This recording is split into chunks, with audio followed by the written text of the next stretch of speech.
welcome to our Cornerstone Word for the Week.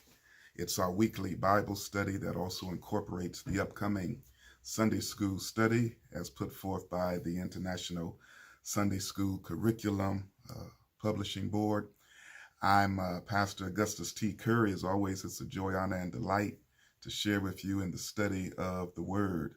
I'm super excited about our study today as we begin a new unit series.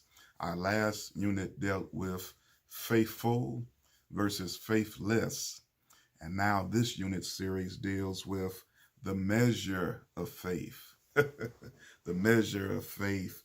Today we're looking at faith of the persistent. Faith of the persistent. Our study is found in the Gospel of St. Luke, chapter 5. And we're looking particularly at verses 17 through 26. That's Luke chapter 5, verses 17 through 26. And you can also find related passages in the other synoptic gospels as well. But we're looking at Luke's account today for the most part. And we will incorporate a passage from the other gospels in it as well, just to give us a better context, if you will.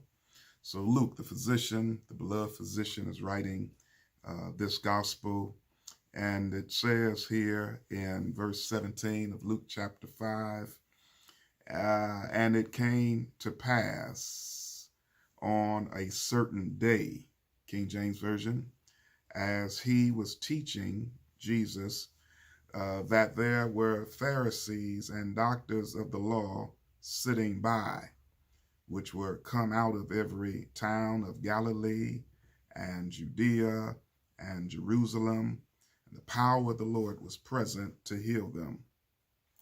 Other gospel accounts lets us know that Jesus is in this house.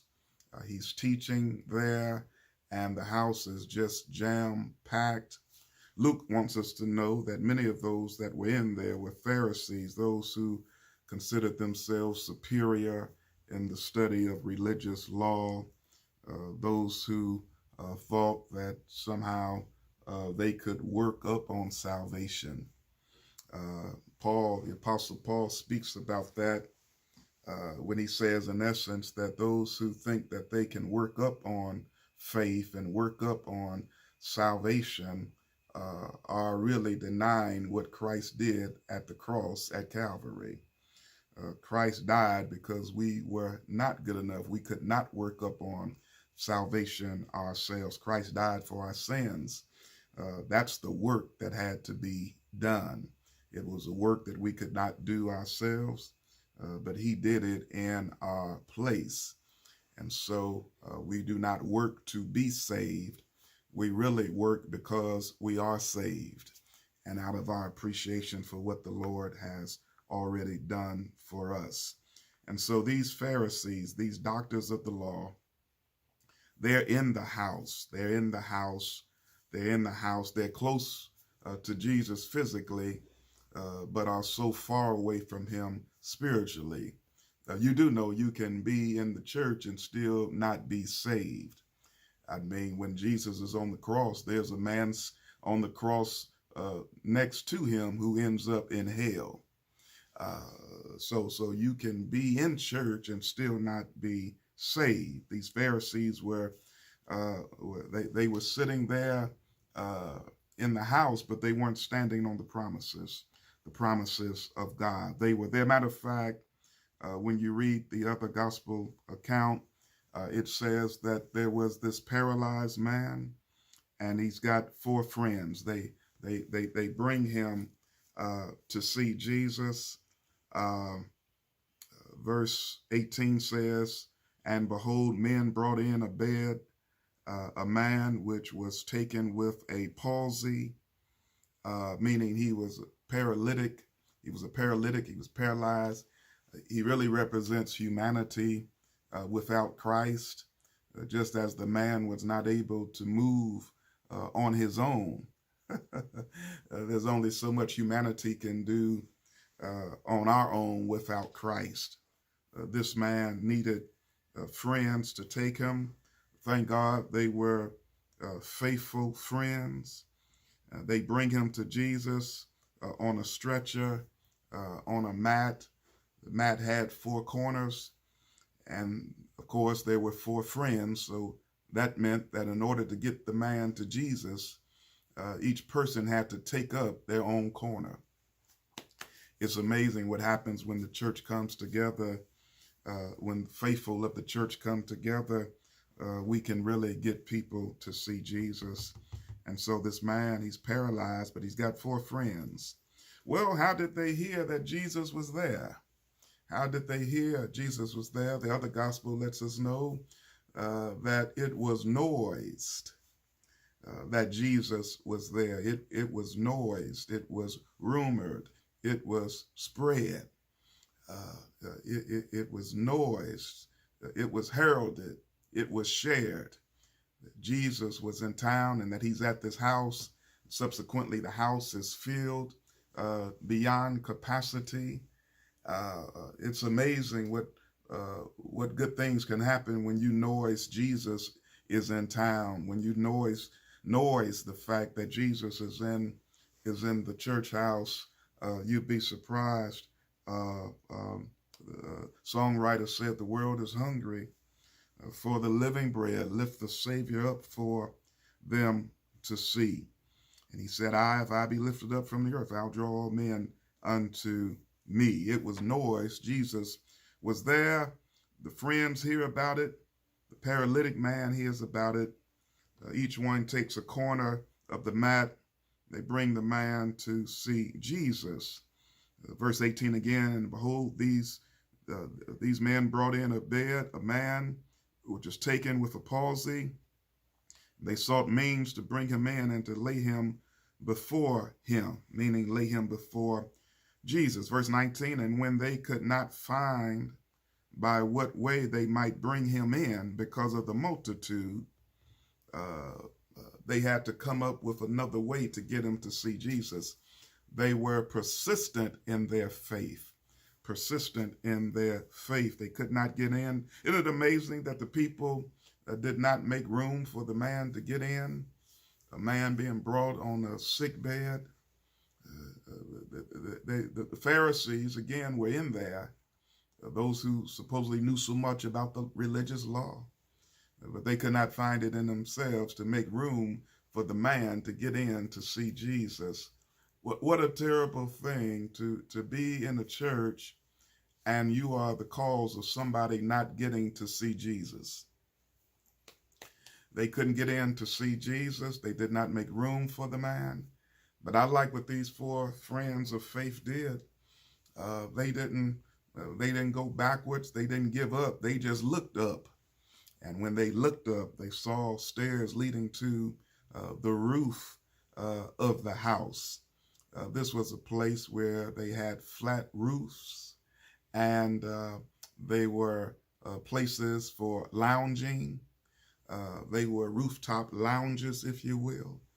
And this particular row of houses were so adorned and constructed that you did not even have to come down the stairs to go to the rooftop of the next house. They had a bridge that would go from house to house. You could go from lounge to lounge to lounge. And they would eat up there, relax up there, lounge up there. They go up on the lounge. They found out it was sometimes more hospitable in the lounge than it was in some churches. And so they go up to the lounge. And then they began tearing off tiles from the roof, peeling back layers of the roof just to get the man down to see Jesus. Verse 19 says, "And when they could not find by what way they might bring him in because of the multitude, they went up upon the housetop and let him down through the tiling with his couch into the midst before Jesus." What a picture, house full, to capacity, standing room only, and all of a sudden someone starts coming down from the ceiling through the roof. And notice when all of this happens, notice what Jesus says when all of this happens, verse 20, it says, and when he saw their faith, he said unto him, man, thy sins are forgiven thee. When he saw their faith, faith of these persistent friends, when he saw their faith, Jesus ends up blessing someone else. He says to the man, thy sins are forgiven. When he saw their faith, when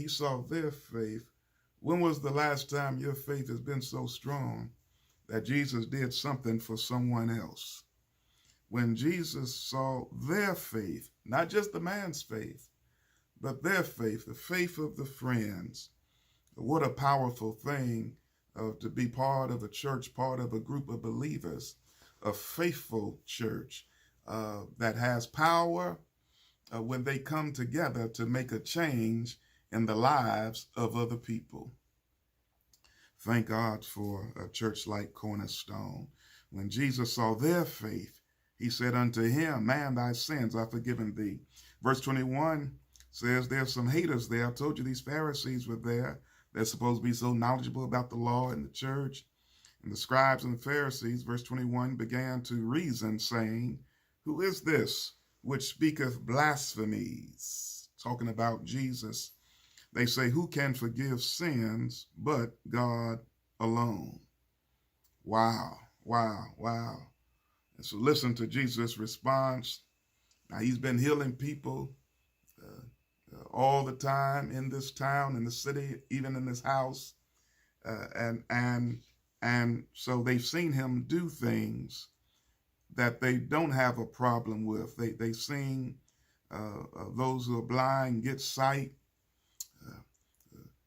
Now they're about to see a paralyzed man take up his bed and walk, but they don't have a problem with any of that. They just got a problem with him forgiving sins and him saying that he's forgiven sins. They say this is blasphemy.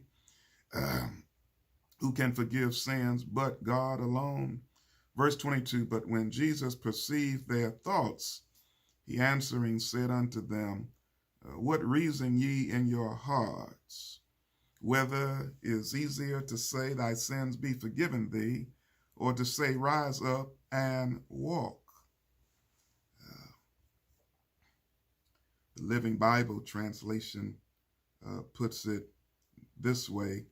The Living Bible translation says, Jesus knew what they were thinking, and he replied, why is it blasphemy?